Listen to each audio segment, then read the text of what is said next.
cradle of the New World, the island of Tanzia is home to a new and great race called the Akazi. The Akazi had little interest in technology and material wealth. They pursued wisdom above all else. With the Akazi, arcanity, alchemy, and endless possibility would flourish.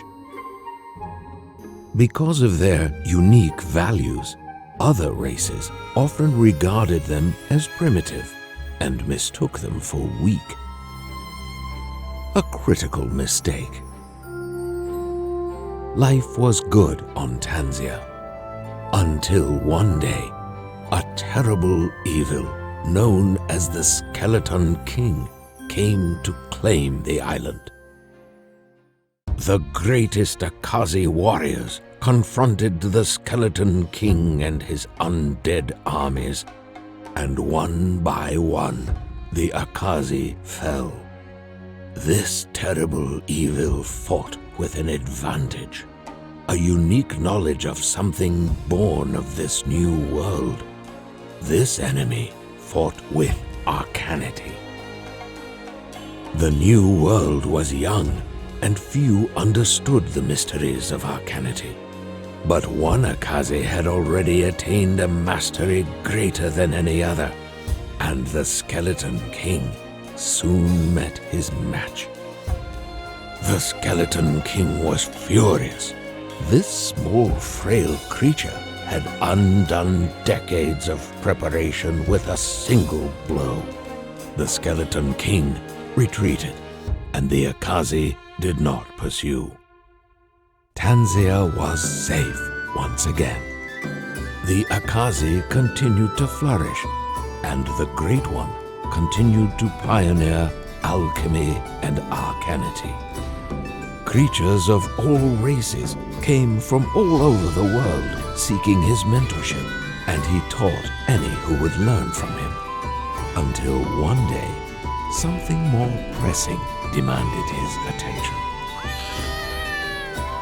The Great One was blessed with many children and many grandchildren whom he loved dearly. But this one was very special. This one would be the center of his world for many years. As the child grew, he showed great aptitude for arcanity. No grandparent ever felt more love or pride for a child than the Great One did for his young grandson. But he knew that their precious time together would be short. The Skeleton King was already plotting a terrible revenge against his new foe. He would end the Great One's bloodline. The Skeleton King used the darkest of arcanity to summon an evil and tortured creature from another dimension and enslave it to his will. The creature, a shade, was the perfect assassin. It passed through solid objects at will, traveled nearly unseen in the shadows, and had a deadly touch. The Skeleton King watched from afar in glee as the shade passed through the young child and stopped his heart. With a single word, the Great One obliterated the shade into a million dark splinters that dissipated in the light. But the damage was already done. As the Great One fell to his knees, weeping over the body of his young grandson, the Skeleton King was very, very pleased. But the Skeleton King had once again underestimated his Akazi foe, and when the Great One sensed that the Skeleton King was no longer watching, the illusion was lifted and the child was smiling once again. The Great One, though, was very sad, for he knew that events had been set into motion which would end their happy time together. and he would not see his beloved grandson again for a very long time. He sent the child to live in seclusion on Volcano Island with a most caring and trusted friend, Abenaki, far away from the peering eyes of the Skeleton King. The Great One, believing his presence was a danger to the village, also left, and he never returned. Decades passed. In the village, whispers of his sudden disappearance so long ago turned into speculation of his certain demise. The Skeleton King, believing that victory finally lay within his grasp, would again descend on Tanzia to claim his prize. And this time, no one can stop him.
Can you hear me, little one? Once upon a time, there lived a young hero, a great hero.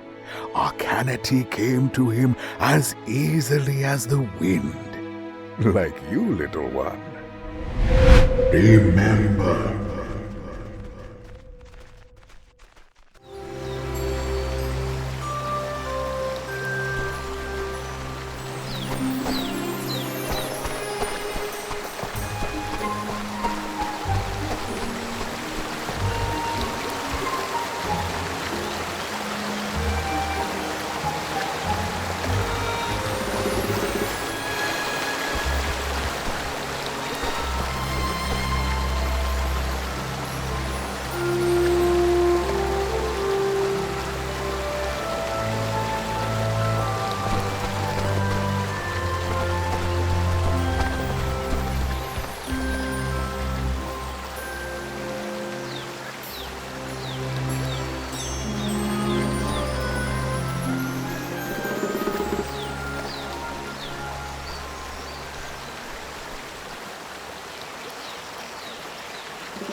Akanete came easily to the young hero, and he mastered Ice Shard quickly.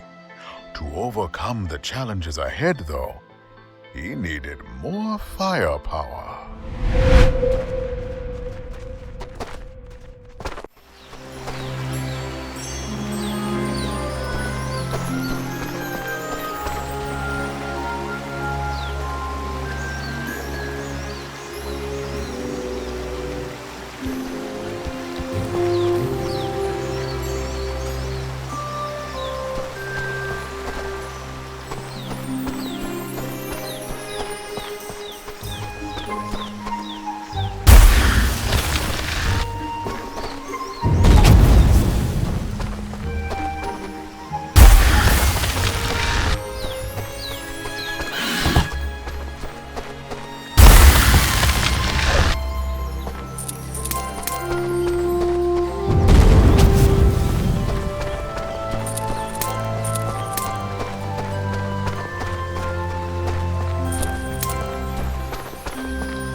As the young hero approached the great stone artifact, to his surprise, the stones began to glow.